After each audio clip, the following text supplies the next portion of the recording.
Aspirants UGC net paper 1 के environment section का quick revision हम स्टार्ट करने जा रहे हैं। तो सबसे पहले हमें जो चीज़ें ध्यान है, कीवर्ड्स कुछ हैं इन्वायरमेंट से रिलेटेड और कुछ वन लाइनर्स हैं जिसे हमें ध्यान में रखने चाहिए, जो आपके एग्जाम्स में बहुत यूजफुल होने वाले हैं। तो स्टार्ट करते हैं। इकोलॉजी और इकोसिस्टम, ये दो टर्म्स बहुत फ्रीक्वेंटली यूज़ होते हैं। तो इकोलॉजी क्या है? इकोलॉजी फर्स्ट टाइम यूज किया गया था अर्नेस्ट हैकल द्वारा, और इकोसिस्टम जो वर्ड है एजी टॉन्सले ने यूज करा है। तो ये दोनों टर्म और किसने सबसे पहले उसको यूज किया है, ये ध्यान में रखना है आपको। सेकंड आता है level of organisation in ecology, मतलब इकोलॉजी जो है उसमें कितने सेट हैं। तो देयर आर 6 लेवल, 6 लेवल हैं। सबसे बेसिक पे है इंडिविजुअल, फिर सेकंड नंबर पे है पॉपुलेशन, थर्ड पे कम्युनिटी, फोर्थ पे इकोसिस्टम, फिफ्थ पे बायोम, और सबसे बड़ा जो है वो है बायोस्फीयर। तो इंडिविजुअल नाम से ही क्लियर है कि जो सिंगल स्पीसीज होगा वो इंडिविजुअल है, और मल्टीपल स्पीसीज को मिला के पॉपुलेशन होगा। कम्युनिटी में क्या होगा कि डिफरेंट पॉपुलेशन का ग्रुप होगा, उसे हम कम्युनिटी का नाम देंगे। कम्युनिटी दो टाइप की हो सकती है, मेजर और माइनर कम्युनिटी। तो यहाँ पे मेजर जो कम्युनिटी होगी लार्ज होगी, और ये वेल ऑर्गेनाइज्ड कम्युनिटी होगी और इंडिपेंडेंट होगी। इंडिपेंडेंट इस सेंस में कि वो किसी दूसरी कम्युनिटी पे डिपेंडेंट नहीं होगी, उस सन ही एकमात्र उसका एनर्जी सोर्स होगा, जैसे ट्रॉपिकल एवरग्रीन फॉरेस्ट। अब यहाँ पे माइनर कम्युनिटी की बात करते हैं, तो ये डिपेंडेंट होगी, और किस पे डिपेंडेंट होगी? अपने नेबरिंग कम्युनिटीज़ पे। तो हम जो भी मेजर कम्युनिटी के अंदर छोटे छोटे कम्युनिटीज़ आ सकते हैं, उन्हें हम माइनर कम्युनिटी के नाम से जानते हैं। फिर एक और है, कम्युनिटी में ही एक कीवर्ड आता है जिसका नाम स्ट्रक्चर है। स्ट्रक्चर जो होगा वो उस पर्टिकुलर कम्युनिटी के डिफरेंट फीचर या कैरेक्टरिस्टिक पैटर्न को डिस्क्राइब करता है।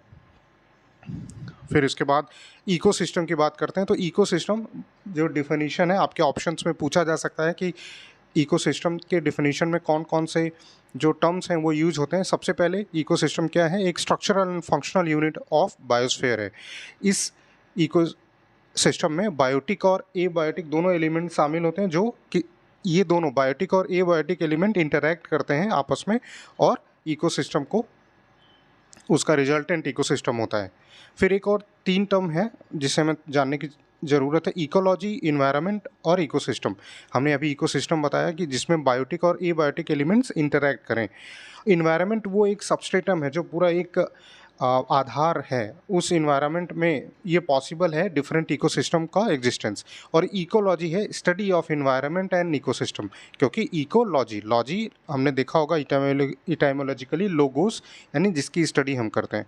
फिर हमें ध्यान देने की ज़रूरत होगी बायोटिक कंपोनेंट्स क्या होते हैं। तो बायोटिक कंपोनेंट्स वो सारे कंपोनेंट्स जो लिविंग ऑर्गेनिजम्स होते हैं वो बायोटिक कंपोनेंट्स होंगे। इसमें प्राइमरी प्रोड्यूसर्स हो सकते हैं, प्राइमरी प्रोड्यूसर या ऑटोट्रॉप जो खुद अपना खाना बनाए, जैसे ट्रीज़। फिर उसके बाद कंज्यूमर और हेटेरोट्रॉप होंगे। तो कंज्यूमर जैसे कि डिफरेंट एनिमल्स। अब ये कंज्यूमर्स में 2 टाइप के कंज्यूमर हो सकते हैं, मैक्रो कंज्यूमर्स और माइक्रो। तो मैक्रो कंज्यूमर जो बड़े बड़े, चाहे वो ह्यूमन हो, बड़े बड़े एनिमल्स हों, मैमल्स हों, ठीक। और माइक्रो में जो सेप्रोट्रॉप्स या डीकम्पोजर्स या ऑस्मोट्रॉप भी उन्हें जाना जाता है, जैसे बैक्टीरिया, फंगी, जो हमें नेकेड आई से दिखाई नहीं देते। फिर एक और टर्म है इकोटोन। इकोटोन एक ऐसा जंक्शन है जो कि 2 या 2 से अधिक इकोसिस्टम के मिलने पे होता है, जैसे मैंग्रोव, एस्चुरी या रिवर बैंक्स। अब यहाँ पे इसको और बेहतर तरीके से ये समझ सकते हैं, जैसे मैंग्रोव की अगर बात करें तो मैंग्रोव टेरेस्ट्रियल इकोसिस्टम और मरीन इकोसिस्टम जो है उनके बीच का जो ट्रांजिशन है वो इकोटोन कहलाएगा। इसी तरीके से कुछ फीचर्स होते हैं इकोटोन की जो ध्यान में रखना चाहिए आपको। एक है जोन ऑफ टेंशन। ये जो भी इकोटोन होगा वहाँ पे टेंशन होगा, क्योंकि 2 अलग अलग इकोसिस्टम के जो स्पीसीज होके आपस में इंटरैक्ट करेंगे। अब यहाँ पे डिफरेंट सेट ऑफ ऑर्गेनिज्म यहाँ पे मिलेंगे।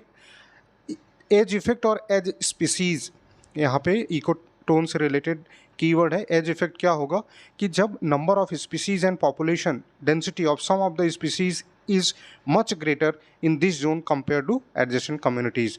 यानी कि जो, अगर हम मैंग्रोव की एग्जांपल लेते हैं तो मैंग्रोव एक इकोटोन का एग्जांपल है, और उस इकोटोन में जो मैंग्रोव जो ट्रीज़ हैं वो ना ही आपको टेरेस्ट्रियल इकोसिस्टम में मिलेंगे और ना ही आपको मरीन इकोसिस्टम में मिलेंगे, और दोनों के जो ट्रांजिशन फेज है, जोन है या जंक्शन है, वहाँ पे ये मिलेगा। और उनका ये जो ये स्पीसीज़ है उनकी जो नंबर है, पॉपुलेशन है, वो बाकी दोनों इकोसिस्टम से ज़्यादा है, इसलिए वो एज इफेक्ट होगा। और ये जो पर्टिकुलर स्पीसीज़ जो जिसका नंबर एज इफेक्ट में ज़्यादा होगा उसी को हम एज स्पीसीज़ बोलेंगे।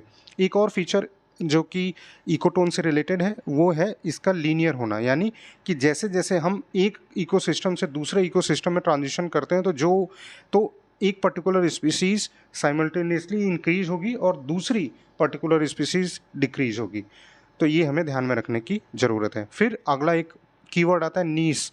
नीस क्या है? एक यूनिक फंक्शनल रोल और place of species in a ecosystem. किसी भी इकोसिस्टम में कोई भी स्पीसीज का जो एक यूनिक स्पेशल रोल है उसी को हम नीश की बात करते हैं। जैसे एक लॉयन है तो लॉयन कहाँ पे रहेगा? उसका एक स्पेसिफिक हैबिटाट होगा, उसका एक स्पेसिफिक फूड होगा, उसका एक जो मेटिंग पीरियड है, रिप्रोडक्टिव जो पीरियड है वो डिफाइंड होगा, और सम डिपेंडेंट कुछ फिजिकल और केमिकल कैरेक्टरिस्टिक होंगी जिस पे वो डिपेंड होगा कि उसको, अब जैसे लॉयन बहुत ठंडे प्रदेशों में नहीं आपको मिलेगा, एक ठीक ठाक गर्म क्षेत्रों में ही वो मिलेगा, तो वो फिजिकल और केमिकल कैरेक्टरिस्टिक उसको डिफाइन।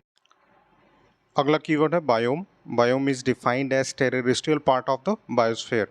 अब ये जो डिफरेंट काइंड ऑफ जो बायोम्स हो सकते हैं और वो डिफरेंस आएगा different climatic conditions, vegetation condition, animal life और सॉइल टाइप पे। फॉर एग्जांपल जैसे ग्रासलैंड और डिजर्ट दोनों पे डिफरेंट क्लाइमेटिक कंडीशंस होते हैं, दोनों जगह पे डिफरेंट एनिमल्स मिलते हैं, इसलिए वो डिफरेंट बायोम बनाएंगे। एक और ध्यान में रखने वाली बात है जो बायोम से रिलेटेड है कि बायोस्फीयर का वो पार्ट जो जिसमें इक्वेटिक लाइफ होगी वो बायोम नहीं बनाएगी। तो हमेशा ध्यान में रखना है कि बायोस्फीयर का जो टेरेस्ट्रियल पार्ट होगा वही बायोम होगा, इक्वेटिक नहीं। अब यहाँ पे अगर आप इस फिगर को देख पा रहे हैं तो इस फिगर में आप देखेंगे कि एटमॉस्फेयर, हाइड्रोस्फीयर और लिथोस्फीयर का जो कन्वर्जेंस जोन है वही बायोस्फीयर का पार्ट होगा। अगला टॉपिक है फंक्शंस ऑफ द इकोसिस्टम। तो 3 बेसिक फंक्शंस इकोसिस्टम के होते हैं। It facilitate the flow of energy, biogeochemical cycle को सस्टेन करता है और इकोसिस्टम डेवलपमेंट के लिए ज़रूरी है। अब फ्लो ऑफ एनर्जी कैसे पॉसिबल है? तो ये पॉसिबल होती है different kind of trophic level से। अब यहाँ पे जो ट्रॉपिक है ये टाइमोलॉजिकली इसका मतलब नरिशमेंट होता है, यानी पोषण। तो पोषण कैसे हो सकता है? तो पोषण के लिए फूड चेन, फूड वेब और पिरामिड, ये 3 प्लेटफॉर्म्स हैं। फूड चेन की बात करें तो फूड चेन 2 टाइप के हो सकते हैं, ग्रेजिंग और डिट्राइटस। अब यहाँ पे ग्रेजिंग या डिट्राइटस कैसे हुआ? तो अगर हमारा जो स्टार्टिंग पॉइंट ग्रेजिंग एनिमल से स्टार्ट हो, यानी कि ग्रास है या ट्री है, उस पर डिपेंडेंट सबसे पहले प्राइमरी कंज्यूमर जो कि हर्बीवोरस होंगे, वहाँ उसके बाद फिर कार्निवोरस आते हैं, तो इस तरीके से ये फूड चेन स्टार्ट होगा। और डिट्राइटस में जो डेड ऑर्गेनिक मैटर्स हैं वहाँ से स्टार्टिंग पॉइंट होता है इस फूड चेन का। जैसे जो भी डेड बॉडीज़ हैं या डेड प्लांट्स हैं उस पे जो फंगी बैक्टीरिया स्टार्ट करेंगे तो वो डिट्राइटस होगा। इसको सैप्रोफाइट्स के भी नाम से जानते हैं या डिकम्पोजर के भी नाम से जानते हैं। फिर फूड वेब, तो देखिए नेचर में जो फूड चेन है वो तो बहुत सिंपलेस्ट फॉर्म है, तो एक्चुअली जो जितने भी पॉसिबल ट्रांसफ़र ऑफ एनर्जी हो सकते हैं वो सारे को जब मिलाते हैं तो एक कॉम्प्लेक्स वेब बनता है, उसी को हम फूड वेब के नाम से जानते हैं।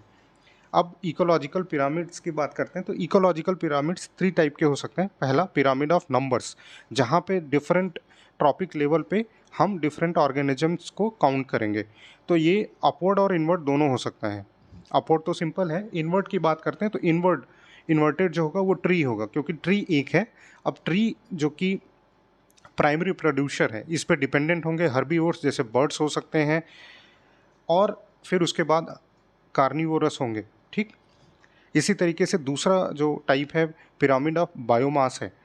अगर यहाँ पे देखें तो डिफरेंट ट्रॉपिक लेवल पे जो भी ऑर्गेनिजम्स हैं उनके जो बायोमास को मेजर करके ये हम पिरामिड ऑफ बायोमास बनाते हैं। अब यहाँ पे ये ध्यान में रखना है कि जो बायोमास होगा वो total dry weight of all organisms at a each trophic level at a given time, ठीक। ये बायोमास का डिफिनेशन है इस पर्टिकुलर पिरामिड के लिए। और जो यूनिट है बायोमास मेजर करने के लिए वो ग्राम पर मीटर स्क्वायर है। यह भी अपवर्ड और इन्वर्टेड हो सकता है। इन्वर्टेड कहाँ पे होगा? एक्वेटिक इकोसिस्टम में, ठीक है। थर्ड आता है पिरामिड ऑफ एनर्जी। अब ये जो पिरामिड ऑफ एनर्जी है, इसमें ध्यान रखने वाली बात ये है कि ये लॉज ऑफ थर्मोडाइनमिक्स पे बेस्ड है, और यहाँ पे क्या होगा? Conversion of solar energy to chemical and heat energy होगा। साथ ही साथ जब हम एक ट्रॉपिक लेवल से दूसरे ट्रॉपिक लेवल की ओर जाते हैं तो वहाँ पे लॉस ऑफ एनर्जी होगी। तो हम हमेशा ये जो पिरामिड ऑफ एनर्जी है अपवर्ड होगा, यानी जो बेस है बड़ा होगा क्योंकि वहाँ पे एनर्जी लेवल ज़्यादा होगा, और जैसे जैसे हम ऊपर की ओर जाएंगे जो ट्रांसफ़र ऑफ एनर्जी वो घटती चली जाएगी, ठीक, इसलिए वो छोटा होता चला जाएगा। अब दो और कीवर्ड्स हैं जिसे हमें ध्यान में रखना चाहिए, bio accumulation and bio magnification. तो ध्यान में ये रखना है कि जब किसी एक पर्टिकुलर लेवल पे, किसी एक पर्टिकुलर ट्रॉपिक लेवल पे कोई एक ऑर्गेनिज्म में जो पोल्यूटेंट इकट्ठे होते चले जाएं तो वो बायो एक्यूमुलेशन है। और बायो मैग्निफिकेशन में जो भी पोल्यूटेंट डिफरेंट ट्रॉपिक लेवल पर से ट्रांजिशन करें from one trophic level to another trophic level, तो वो बायो मैग्निफिकेशन का पार्ट होगा। अब यहाँ पे एक चीज़ ध्यान में, कुछ चीज़ें हैं जो हमें ध्यान में रखनी चाहिए कि बायो मैग्निफिकेशन किसी भी पोल्यूटेंट का कब पॉसिबल है। तो पोल्यूटेंट कैसे, पोल्यूटेंट के कुछ फीचर्स होने चाहिए तभी वो पोल्यूटेंट बायो मैग्निफिकेशन में हो सकता है। सबसे पहले वो लॉन्ग लिव होना चाहिए, अगर वो शॉर्ट लिव्ड है तो एक ही ट्रॉपिक लेवल पे डाई डाउन हो जाएगा। मोबाइल होना चाहिए, यानी कि एक ट्रॉपिक लेवल से दूसरे ट्रॉपिक लेवल तक जाना चाहिए। फिर जो सबसे इम्पॉर्टेंट चीज़ है वो ध्यान में रखने वाली है कि वो सोल्यूबल इन फैट्स होना चाहिए। अगर वो वाटर सोल्यूबल है तो ईजिली उसका उत्सर्जन ऑर्गेनिज्म कर देंगे, लेकिन अगर वो फैट सोल्यूबल है तो एक ट्रॉपिक लेवल से दूसरे ट्रॉपिक लेवल तक ईजिली वो ट्रांजिशन कर सकता है। यहाँ पे इसी कॉन्सेप्ट को ध्यान में रखते हुए आपको ध्यान में रखना ये है कि जब भी किसी पोल्यूटेंट को मेजर करना है तो हमेशा फैटी टिश्यू जो होती है उसी को हम एनालाइज करते हैं। तो अगर ऑप्शन में आता है कि measurement of pollutants is done in which tissues, तो हमेशा फैटी टिश्यू को टिक करना है आपको। और चौथा जो फीचर होना चाहिए पोल्यूटेंट का वो है ये बायोलॉजिकली एक्टिव होने चाहिए, तभी डिफरेंट ट्रॉपिक लेवल को वो ट्रांजिशन कर सकते हैं। अब देर आर 6